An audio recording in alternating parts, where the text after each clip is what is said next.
Evening. আমি doctor Abhijit Dutta, register medicine, Faridpur medical college hospital. আমরা rheumatology থেকে ফাইনাল প্রফেশনাল এমবিবিএস পরীক্ষায় কি কি কোশ্চেন আসতে পারে সেগুলো আমরা ডিসকাশন করতেছিলাম, এবং এর ধারাবাহিকতায় আজকেও আমরা কিছু প্রশ্ন আলোচনা করব।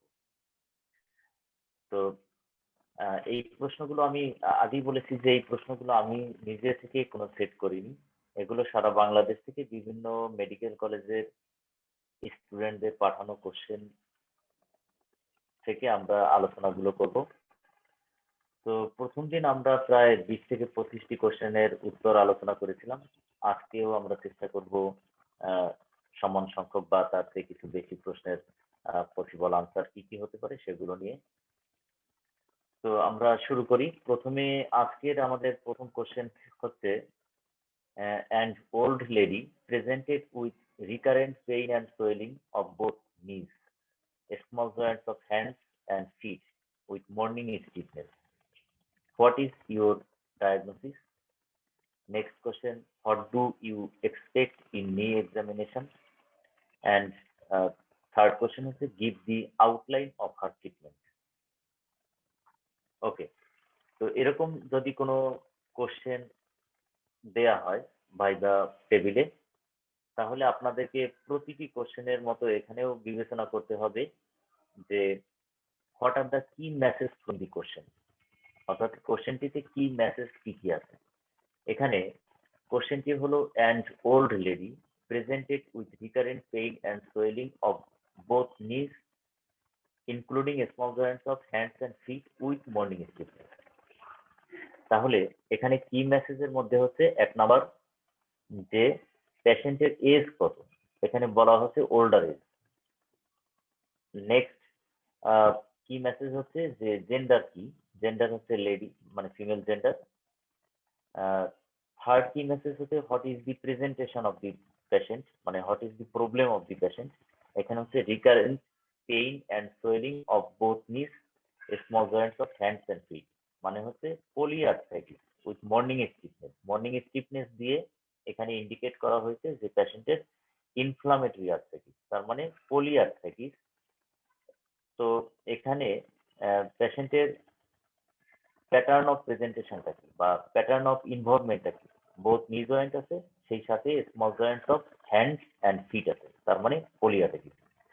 So what is your diagnosis যদি বলা হয়, তাহলে আপনাকে বিবেচনা করতে হবে এমন কোন আর্থ্রাইটিস আছে যে আর্থ্রাইটিসটাতে পলিআর্থ্রাইটিস হবে, small joint of hand and feet involvement হবে, সেই সাথে পেশেন্টের বয়স হবে একটু বেশি এবং ফিমেল প্রিডোমিনেন্স। তাহলে এরকম যদি বিবেচনা করেন তাহলে তাহলে আমাদের এক নম্বর ডিফারেন্সিয়াল ডায়াগনোসিস, অথবা যদি বলেন প্রভিশনাল ডায়াগনোসিস, এটা শুড বি রিউমাটয়েড আর্থ্রাইটিস। এখন স্পন্ডাইলো আর্থ্রাইটিসের যে ভাগগুলো আছে সেগুলোও কিন্তু আমরা যদি বিবেচনা করি, তাহলে স্পন্ডাইলো আর্থ্রাইটিস কিন্তু মেল পেশেন্টদের হয়, মূলত মেল জেন্ডার প্রিডোমিনেন্স থাকে, এবং পেশেন্টদের এজ কিন্তু সাধারণত অনসেট অফ এজ হচ্ছে 40-এর কম। আবার যদি সিস্টেমিক লুপাস এরিথেমাটোসাস চিন্তা করেন, তাহলে কিন্তু সেটা ইয়াং এজে হয়, ইয়াং ফিমেলদের হয়। সো যেহেতু ওল্ডার এজ এবং পলিআর্থ্রাইটিস এবং হ্যান্ড অ্যান্ড ফিট ইনভলভমেন্ট আছে, তাহলে আমাদের provisional diagnosis should be rheumatoid arthritis. Okay, next question, what do you expect in knee examination of the patient, অর্থাৎ পেশেন্টের নি জয়েন্ট এক্সামিনেশন করে আপনি কি কি ফাইন্ডিং পেতে পারেন। যেহেতু এই পেশেন্টের ইনফ্লামেটরি আর্থ্রাইটিস, তাহলে আমরা নি জয়েন্ট এক্সামিনেশন করে যে সমস্ত ফাইন্ডিং পেতে পারি সেগুলো আমরা তিনটি ভাগে ভাগ করতে পারি। একটা হচ্ছে inspection, number 2 palpation, and number 3 some special test. Inspection, palpation, special test, এই তিনটি ভাগে নি জয়েন্টের এক্সামিনেশন ফাইন্ডিংকে ভাগ করা হয়। এখন ইনস্পেকশনে আমরা কি পাবো, যেহেতু পেশেন্টের রিউমাটয়েড আর্থ্রাইটিস মানে একটা ইনফ্লামেটরি আর্থ্রাইটিস আছে, তাহলে ইনস্পেকশনে সাইনস অফ ইনফ্লামেশন পাবো। ইনস্পেকশনে কি কি সাইন অফ ইনফ্লামেশন পাওয়া যেতে পারে, জয়েন্ট সোয়েলিং দেখা যেতে পারে, নাম্বার 2 রেডনেস থাকতে পারে, আর সেই সাথে যদি আমরা পেশেন্টকে অ্যাক্টিভ মুভমেন্ট করতে বলি, অর্থাৎ পেশেন্টকে যদি নি জয়েন্ট ফ্লেকশন এবং এক্সটেনশন করতে বলি, তাহলে কিন্তু ব্যথার কারণে বা পেইনের কারণে সেখানে restriction of flexion and extension থাকতে পারে। সো ইনস্পেকশনের ফাইন্ডিং আমাদের এখানে মূলত এগুলোই হলো মেইন। একটা হচ্ছে নি জয়েন্ট সোয়েলিং থাকতে পারে, পেশেন্টের ইরেইথেমা থাকতে পারে বা রেডনেস থাকতে পারে জয়েন্টের উপরে। নাম্বার 3 হচ্ছে restriction of the movement of knee joint, অর্থাৎ restriction in flexion and extension. এই তিনটা ফাইন্ডিং আমরা ইনস্পেকশনে পেতে পারি। নাও পালপেশন, পালপেশনে আমরা কি পাবো? পালপেশনে যেহেতু এটা একটা ইনফ্লামেটরি আর্থ্রাইটিস, আমরা পালপেশনেও কিছু সাইন অফ ইনফ্লামেশন পাবো। মানে জয়েন্ট এখন পালপেশনে আমাদের লোকাল রেঞ্জ অফ টেম্পারেচার থাকতে পারে। আমরা যদি নি জয়েন্টের পরে হাত রাখি এবং তাহলে আমরা থাই এর সাথে যদি কম্পেয়ার করি, তাহলে দেখবো থাই থেকে নি জয়েন্টের উপরে টেম্পারেচার সমান অথবা থাই এর চেয়ে বেশি।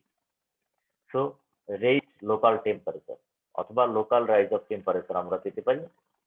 নাম্বার 2 পালপেশনে আমরা যেটা দেখতে পারি সেটা হচ্ছে প্যাটেলার ট্যাপ, মানে জয়েন্ট সোয়েলিং আছে সেটা আমরা প্যাটেলার ট্যাপ করে দেখতে পাই।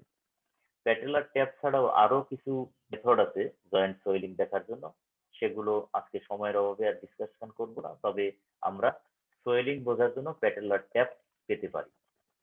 এছাড়া জয়েন্ট লাইনের আমরা টেন্ডারনেস দেখব। তো জয়েন্ট লাইনে যেহেতু যেহেতু এটা একটা আর্থ্রাইটিস, তো জয়েন্ট লাইন টেন্ডারনেস আমরা পাবো। এরপরে আমরা পালপেশনে আর কি পেতে পারি? আমরা যদি পেসিভ মুভমেন্ট করি, তাহলে পেসিভ মুভমেন্টে এখানেও আমরা painful restriction of flexion and extension, মানে রেস্ট্রিকশন অফ মুভমেন্ট পেতে পারি। এছাড়া কিছু স্পেশাল টেস্ট আছে, সেই স্পেশাল টেস্ট গুলো মূলত জয়েন্টের লিগামেন্ট গুলো ভালো ঠিক আছে কিনা এবং কার্টিলেজ ঠিক আছে কিনা বা মেনিস্কি ঠিক আছে কিনা সেগুলো দেখার জন্য। তো এখানে যেহেতু লিগামেন্টের কোনো ব্যাপার নয়, মানে medial collateral ligament, lateral collateral ligament, anterior cruciate ligament, posterior cruciate ligament, menisci এবং জয়েন্টের কার্টিলেজ যেহেতু এখানে বিষয় নয়, সুতরাং স্পেশাল টেস্ট গুলো সবই আমরা নেগেটিভ পাবো। স্পেশাল টেস্ট গুলো অনেক রকমের টেস্ট আছে, যেমন varus test, valgus test, anterior drawer test, posterior drawer test, তারপরে এপ্লিস গ্রিন্ডিং টেস্ট। এই টেস্ট গুলো সবই আমরা নেগেটিভ পাবো। তাহলে আমাদের পজিটিভ ফাইন্ডিং গুলোর মধ্যে কি পাবো আমি সংক্ষেপে আবার একটু বলি। ইনস্পেকশনে আমরা একটা হচ্ছে তিনটা জিনিস পাবো। একটা হচ্ছে সোয়েলিং থাকতে পারে, সোয়েলিং। নাম্বার 2 ইরেইথেমা, আর হলো রেস্ট্রিকশন অফ মুভমেন্ট। পালপেশনে আমরা কি পাবো? Raised local temperature, joint swelling by patellar tap, joint line tenderness, আর হলো restriction of passive movements of knee joint. আর স্পেশাল টেস্ট গুলো যতগুলোই আছে সেগুলো সবই আমরা নেগেটিভ পাবো। তাহলে এই হলো আমাদের নি জয়েন্ট এক্সামিনেশন ফাইন্ডিং।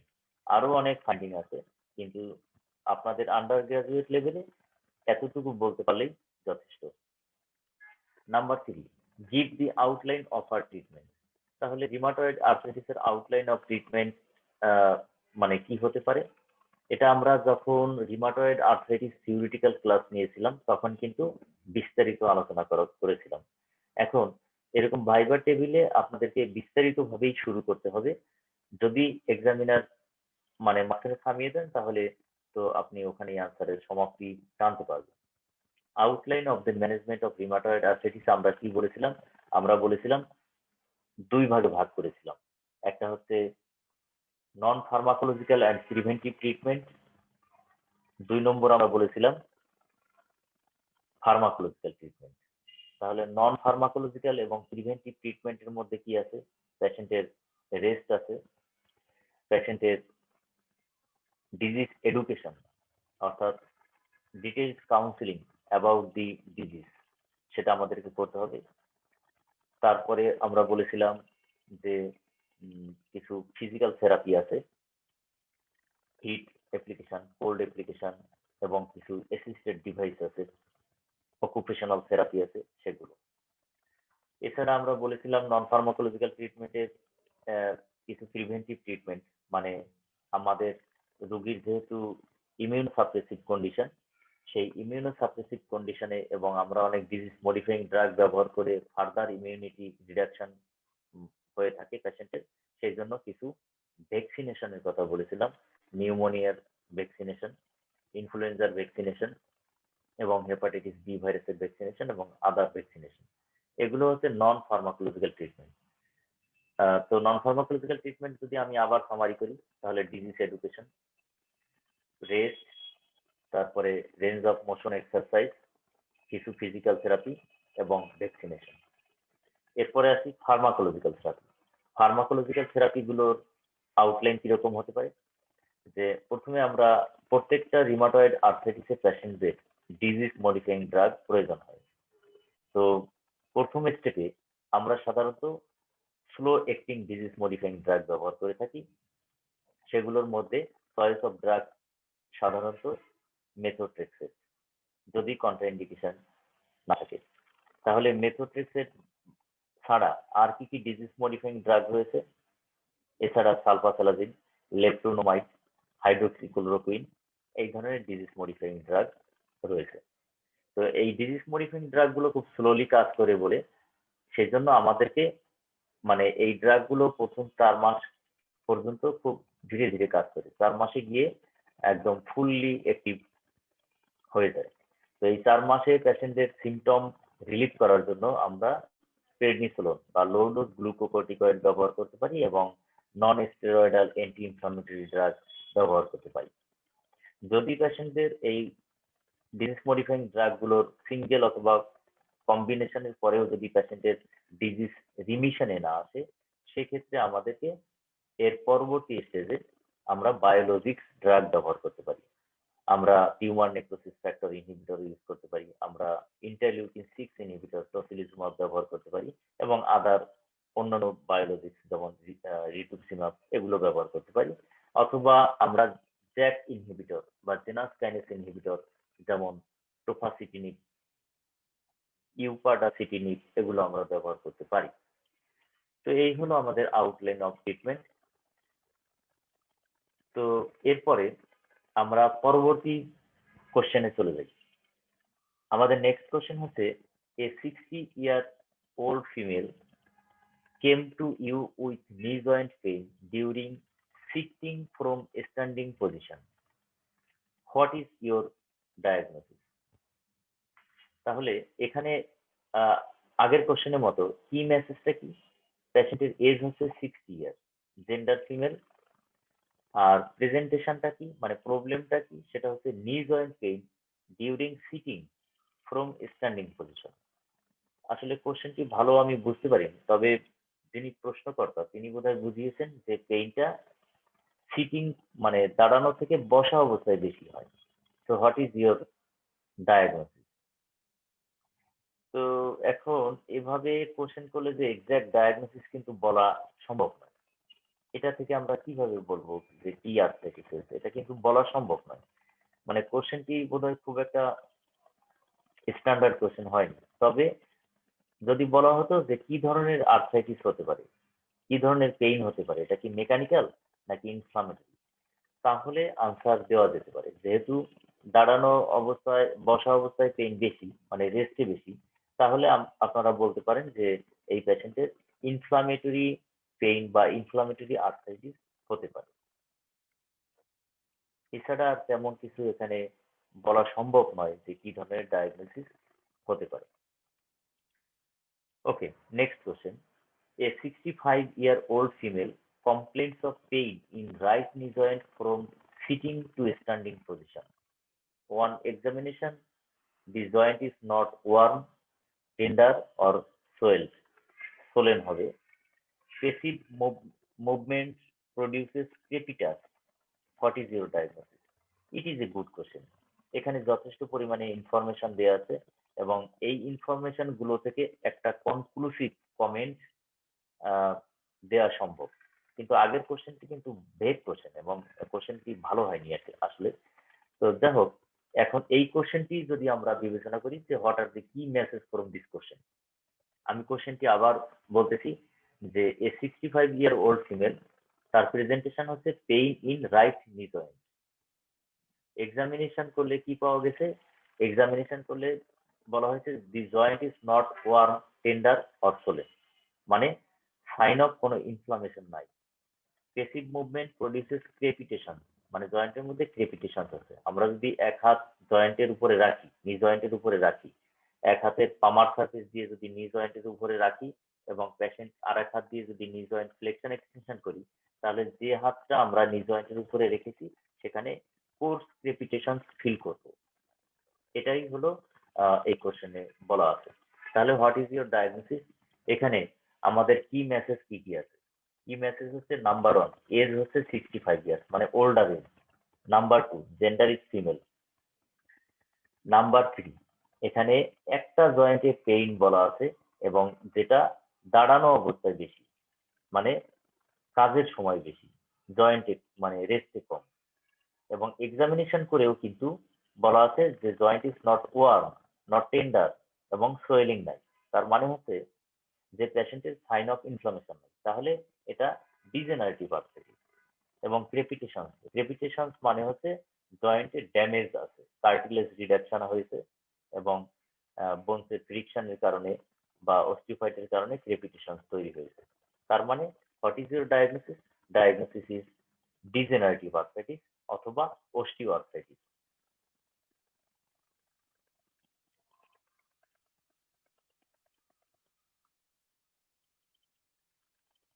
ওকে, তাহলে আমরা এর পরবর্তী কোশ্চেনে চলে যাই। এর পরবর্তী কোশ্চেন হচ্ছে,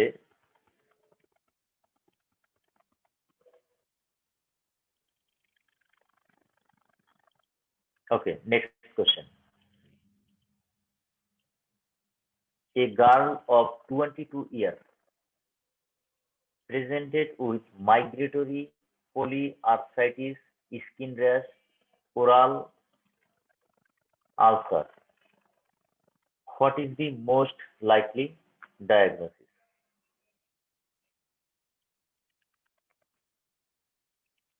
What is the most likely diagnosis? Enumerate the other components of diagnostic criteria in favor of your diagnosis. How will you diagnose and treat lupus nephropathy?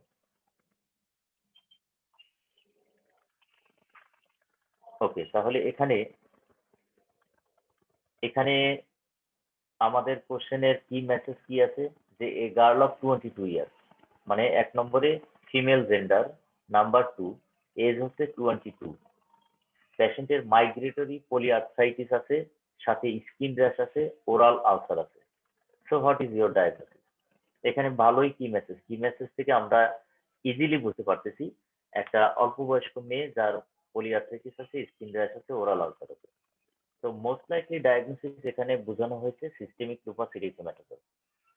অনেক সময় পরীক্ষার সময় আপনারা যখন আনসার করবেন, যখন বুঝতে পারবেন না যে একটা কোশ্চেনে কি হতে পারে, তখন কিন্তু ওই একটা সিনারিও থেকে যতগুলো কোশ্চেন দেওয়া আছে প্রত্যেকটা কোশ্চেন আগে পড়ে ফেলতে হবে।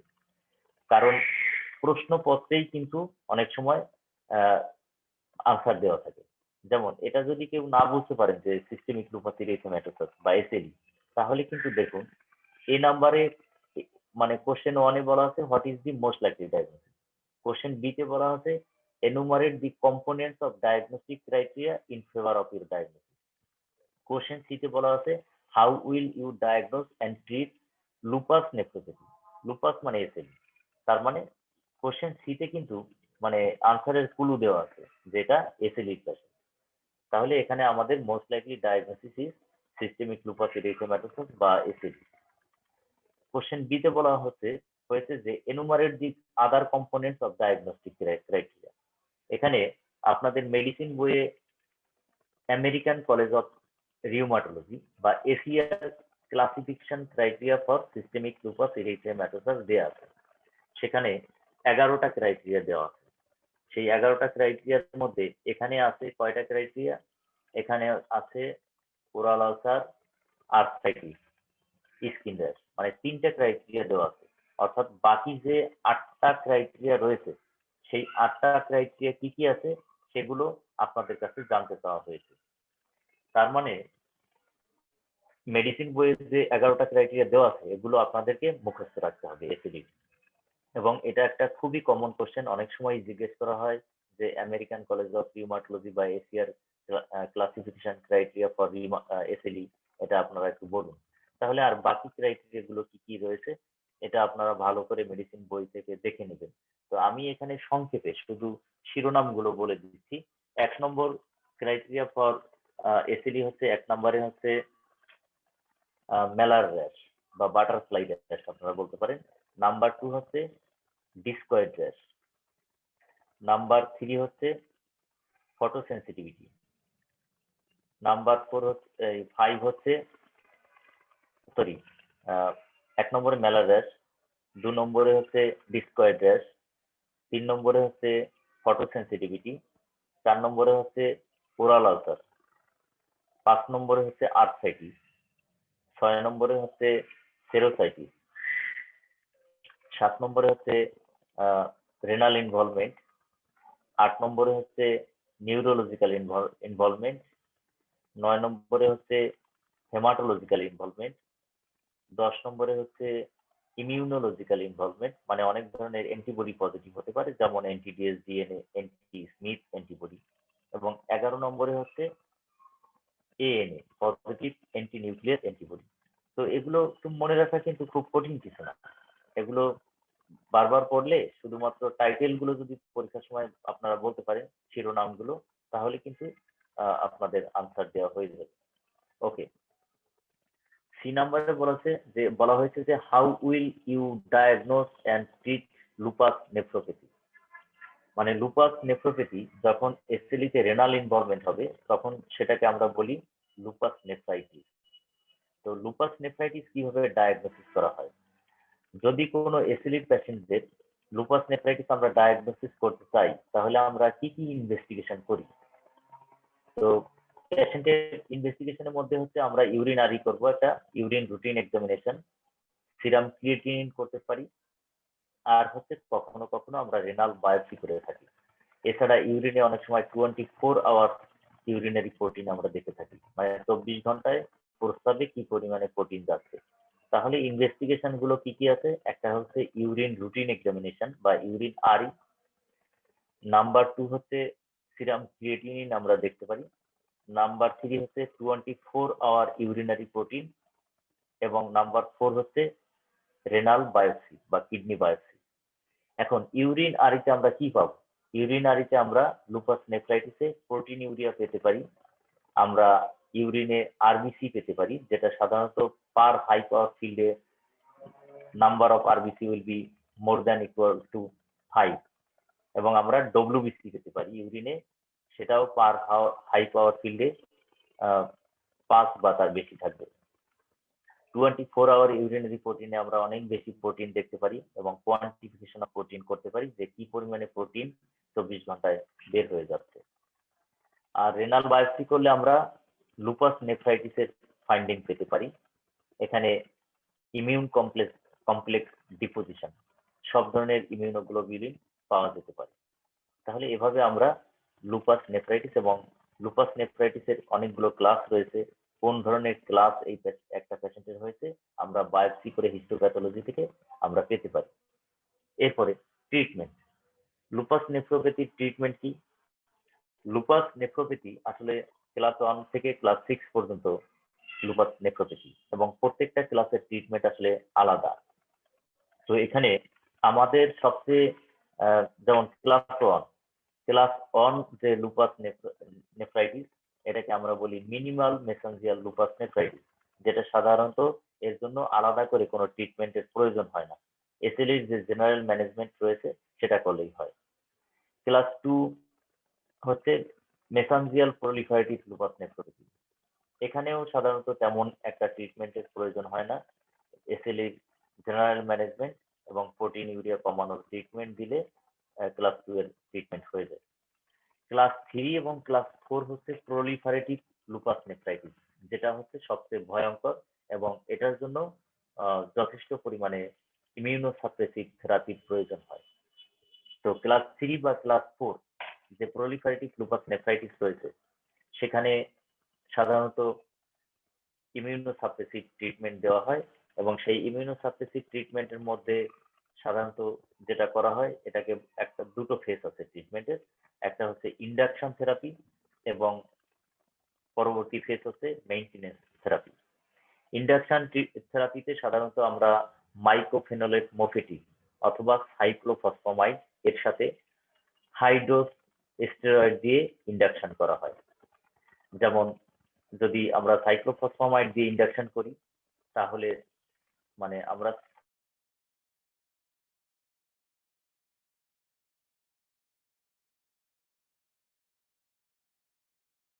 দিয়ে থাকি। আবার আমরা যদি মাইক্রোফেনোলেট মফেটিন দিয়ে ট্রিটমেন্ট দিয়ে থাকি তাহলে প্রথম আমাদের 6 মাস এক রকমের ট্রিটমেন্ট থাকে এবং এর পরবর্তীতে মেইনটেনেন্স থেরাপি আমরা দিয়ে থাকি। মেইনটেনেন্স ট্রিটমেন্ট কি কি দিয়ে করা যেতে পারে? মেইনটেনেন্স ট্রিটমেন্টটা মাইক্রোফেনোলেট মফেটিল দিয়ে করা যেতে পারে এবং অ্যাজাথিওপ্রিন দিয়েও করা যেতে পারে।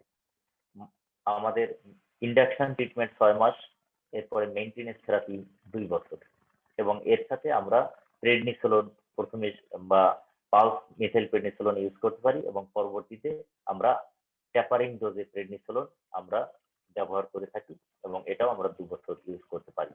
এবং এই সাথে এই লুপাস নেফ্রাইটিসের ট্রিটমেন্টের সাথে এসএলির যে আদার ট্রিটমেন্ট রয়েছে সেগুলো আমরা দিয়ে থাকি, যেমন হাইড্রোক্সিক্লোরোকুইন, তারপরে প্রোটিন ইউরিয়া কমানোর জন্য এসিই ইনহিবিটর অথবা এআরবি এই ধরনের ড্রাগ আমরা ব্যবহার করতে পারি।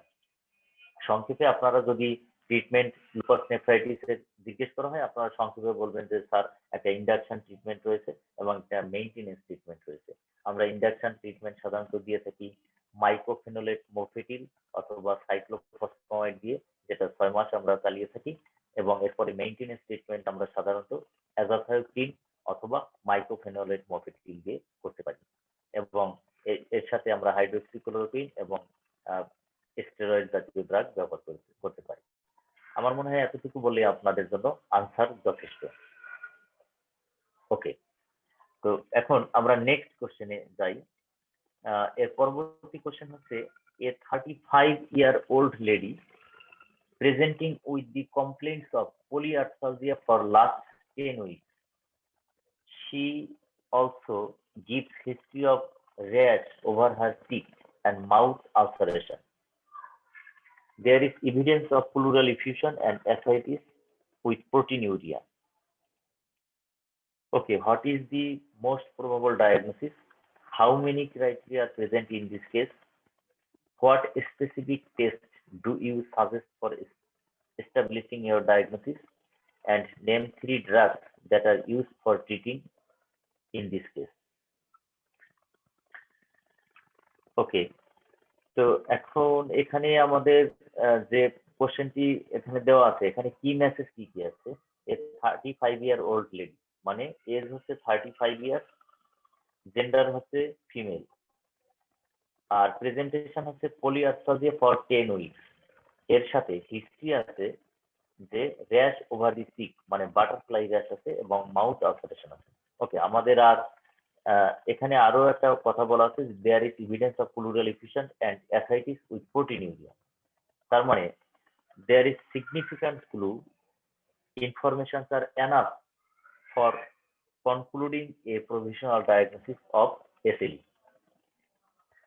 তার মানে এসএলই আছে, এসএলইর সাথে আর্থ্রাইটিস আছে, ওরাল আলসারেশন আছে, বাটারফ্লাই র্যাশ আছে, সেরোসাইটিস মানে প্লুরাল ইফিউশন আছে এবং রেনাল ইনভলভমেন্ট আছে, অ্যাসাইটিস আছে।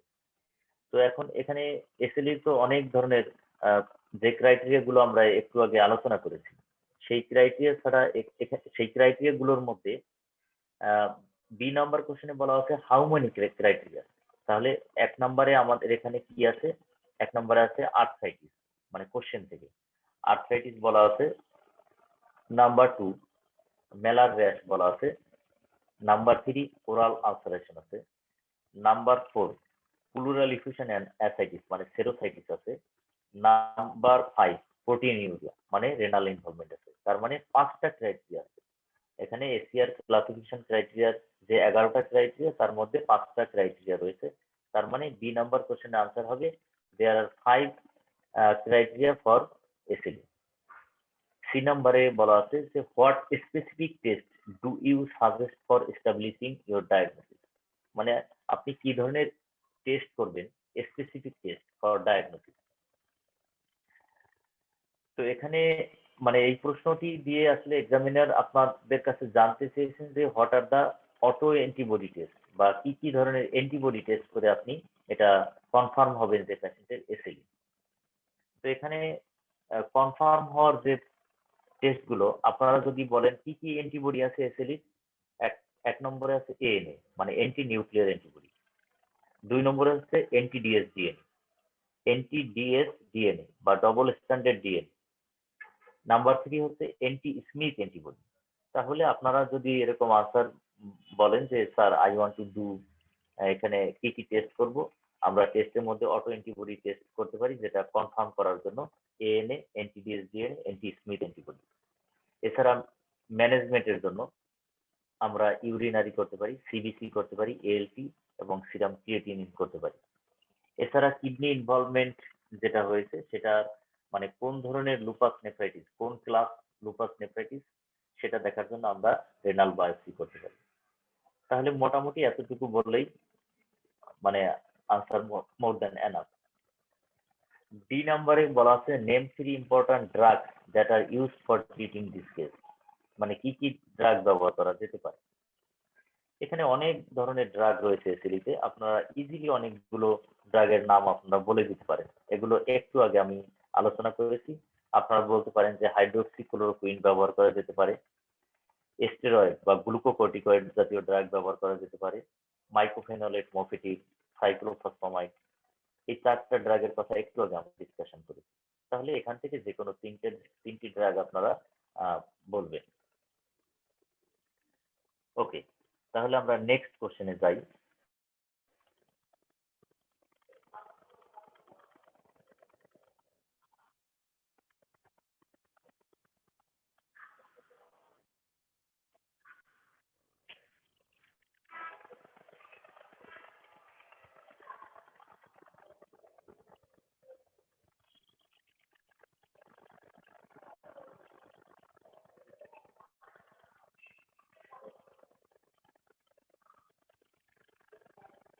আচ্ছা, A25 এখানে আমাদের যেটা আছে যে A25 years old woman presented with the complaints of arthritis for 3 months with photosensitive rash over her cheek and mouth ulceration. She is also suffering from pleural effusion and generalized swelling. Write down the most likely diagnosis.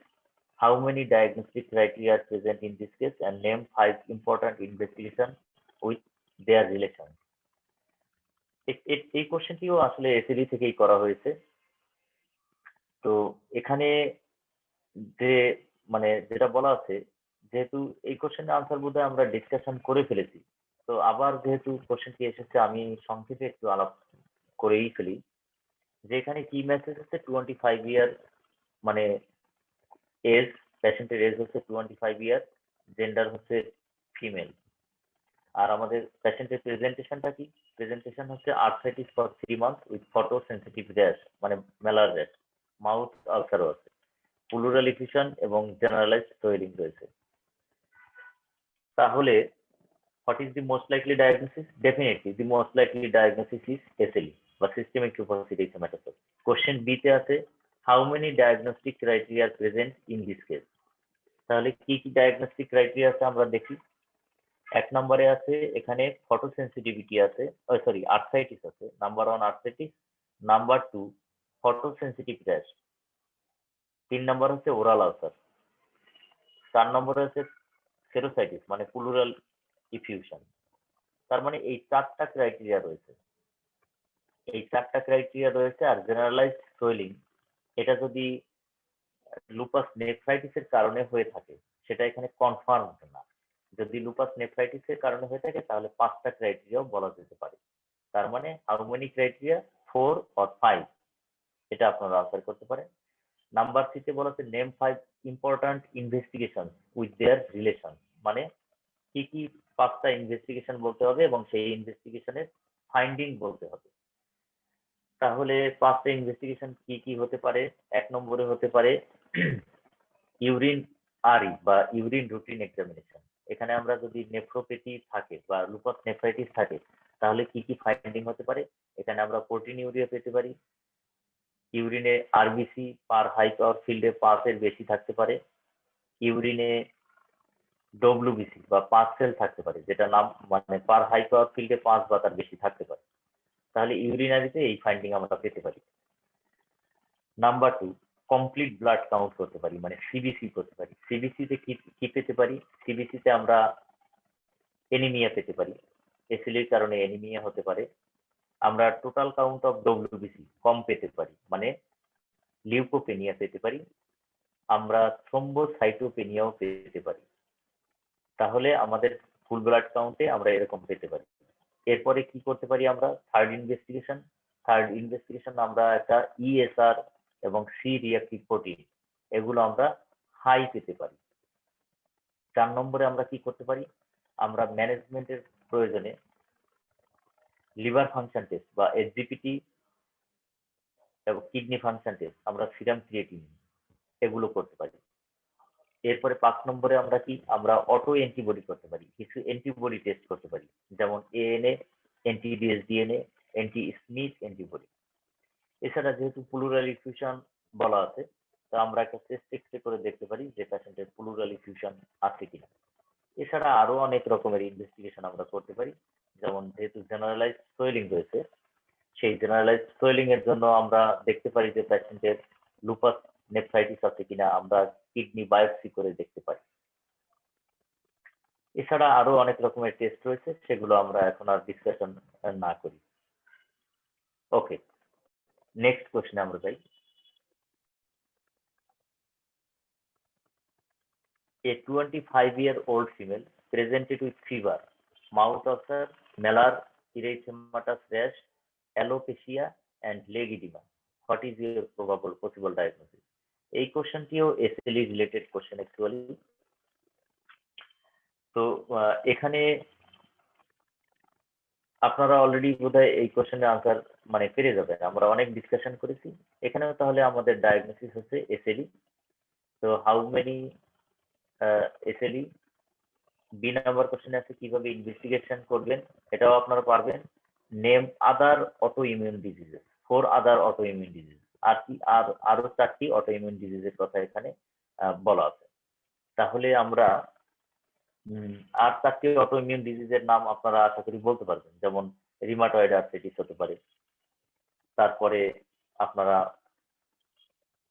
Auto immune haemolytic অ্যানিমিয়ার কথা বলতে পারেন, শোগ্রেনস সিনড্রোমের কথা বলতে পারেন, তারপরে spondylo আর্থ্রাইটিসের যে অনেকগুলো variety আছে সেগুলো আপনারা বলতে পারেন। তাহলে আমরা নেক্সট কোশ্চেনে যাই।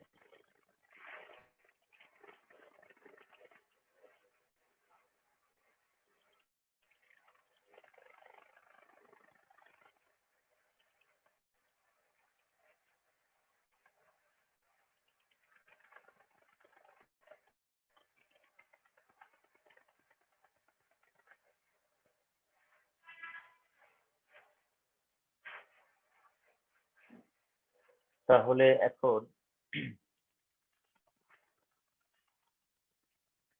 ওকে,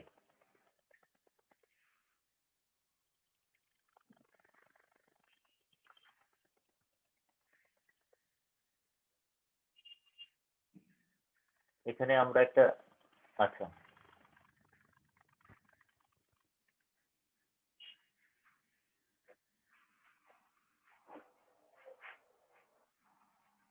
ওকে, নেক্সট কোশ্চেন হচ্ছে a 35-year-old lady presented with fever, arthralgia, painful and palpable dusky blue nodules over the skin. What is the name of the condition? What history will you take to reach the etiology? How will you investigate the case? তাহলে এখানে বলা আছে যে a 35-year-old lady presented with fever, arthralgia, painful, palpable, dusky blue nodules over the skin. What is the name of the condition? তাহলে name of the condition এখানে যেটা বলা আছে যে আমাদের কি মেসেজ ফ্রম দি কোশ্চেন কি কি আছে, এজ হচ্ছে 30 ইয়ার, জেন্ডার হচ্ছে ফিমেল, প্রেজেন্টেশন হচ্ছে fever, arthralgia, painful and palpable dusky blue nodule on the skin. তাহলে এই যে পেইনফুল নোডিউল, ডাস্কি নোডিউল, এটা এটা ব্লু নোডিউল হতে পারে, কিন্তু আবার কিন্তু রেড নোডিউলও হতে পারে। তো এই যে নোডিউল গুলো মূলত এটাকে বলা হয় ইরেইথেমা নোডোসাম। ইরেইথেমা নোডোসাম। তো ইরেইথেমা নোডোসাম গুলোর সাইট মূলত কোথায় হয়? সাধারণত শিন অফ দি টিবিআই হয়। এটা যে ব্লু নোডিউলই হবে তা কিন্তু না, এটা কিন্তু নোডিউল গুলো অনেক সময় ইরেইথেমাটাস নোডিউলও কিন্তু হতে পারে পেশেন্টের। তার মানে এই ইরেইথেমা নোডোসাম এই এটা যে সবসময় ব্লু হবে তা না, এটা আসলে মূলত ইরেইথেমাটাস হয়, মানে রেড বা ব্লুইশ নোডিউল, রেড বলা হয় ইরেইথেমাটাস নোডিউল। তো এখানে যদি এরকম বলে যে এরকম ইরিথেমাটাস পালপেবল পেইনফুল নোডিউল, তার মানে আপনাদেরকে মনে রাখতে হবে যে এর সাথে ফিভার আছে, আর্থ্রালজিয়া আছে, তার মানে এটাকে বলা হয় ইরিথেমা নোডোসাম। তো আপনাদের আনসার হবে what is the name of the condition? This is most likely erythema nodosum. B B কোশ্চেনে বলা আছে হোয়াট হিস্ট্রি ইউ মানে will you take to reach the aetiology, মানে মানে কি কি হিস্ট্রি নেবে এই পেশেন্টের ইটিওলজি ফাইন্ড আউট করার জন্য কি কি হিস্ট্রি আপনাকে নিতে হবে। তো এই কি কি হিস্ট্রি নিতে হবে সেটা বোঝার জন্য আগে বুঝতে হবে যে কি কি কজ রয়েছে ইরিথেমা নোডোসামের। ঠিক আছে, তো এখন ইরিথেমা নোডোসামের আসলে অনেক কারণ রয়েছে। তো সেই কি কি কারণ হতে পারে ইরিথেমা নোডোসামের?